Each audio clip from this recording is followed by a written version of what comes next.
The NFL draft week wrapping up. Here to break it down with us, our Sports Night analyst, Richard Oliver. And Richard, a little bit of some breaking news in the last 24 hours regarding free agent cornerback Daryl Worley announced via Twitter that he had agreed to a deal with the Cowboys. Worley played his first 2 seasons with the Panthers and then most recent 2 seasons with the now Las Vegas Raiders. But Richard, we talked about this last week going into the draft, how much of a need that cornerback position was for Dallas. And not only do they pick up 2 draft picks, cornerbacks in the draft, second rounder Trayvon Diggs and also 4th rounder Reggie Robinson, but now they add Worley, a guy with more experience.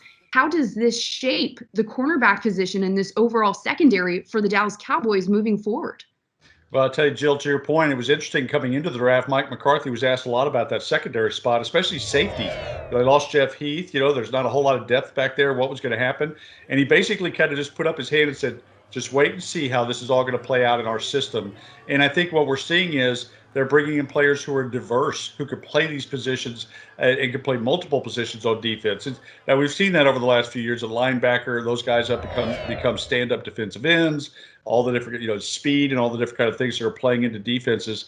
The Cowboys in particular with secondary now, with bringing in Trayvon Diggs of Alabama. This is a guy his freshman year played safety at Alabama. He's got experience with that. Reggie Robinson at Tulsa also has played some safety. I think all these guys know that they could play any multiple positions.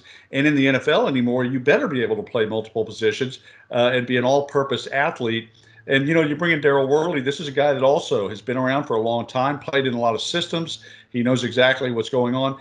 Mike McCarthy, like a lot of those old school coaches, is a system coach. And it's interesting. You're bringing in square pegs for square holes, round pegs for round holes, guys who could play in your system. And that's why sometimes, they'll go out and grab somebody. You'll say, who is this guy? They know this guy can play in my system in whatever role I need to put him in. I think the Cowboys are probably in better shape in the secondary now than we thought they might be.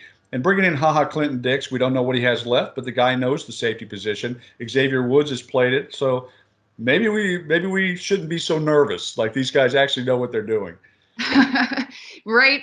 We have to believe that coming out of this draft, that the Cowboys have to feel good about how the weekend did and also how their overall offseason has been. But circling back to their draft picks, just like you mentioned, they addressed their biggest need, that secondary. They also got a huge weapon in CeeDee Lamb in that first-round pick. They also added to their D-line, adding defensive tackle Neville Gallimore, which a lot of people had high on their draft rankings. The Cowboys seem to have come away with this draft and this first part of this offseason in better place than they were before. How would you rank the Cowboys' overall draft coming out of this last week?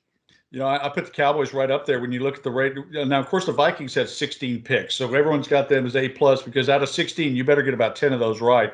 The Ravens had a wonderful draft, but the Cowboys are right up there. They address needs.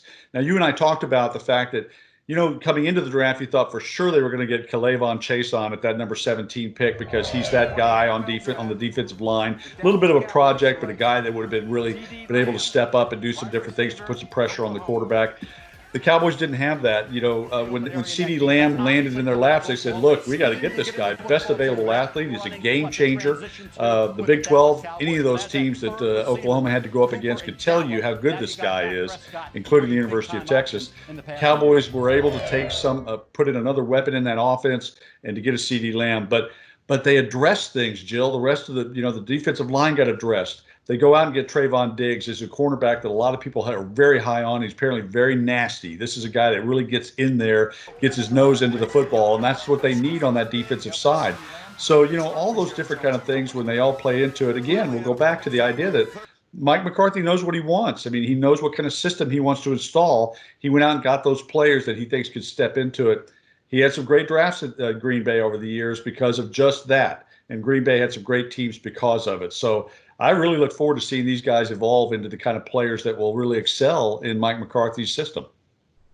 I couldn't agree with you more, Richard. I think Mike McCarthy is just chomping at the bit, so eager to get started with his new players as well as his first team with the Dallas Cowboys. So we'll have to wait and see. Hopefully not as long as an off season as, well, maybe we're used to, and we can get things turned around hopefully quickly. But we'll have to wait and see. Right now, though, Dallas Cowboys in a great position moving forward. Richard, thank you so much. My pleasure.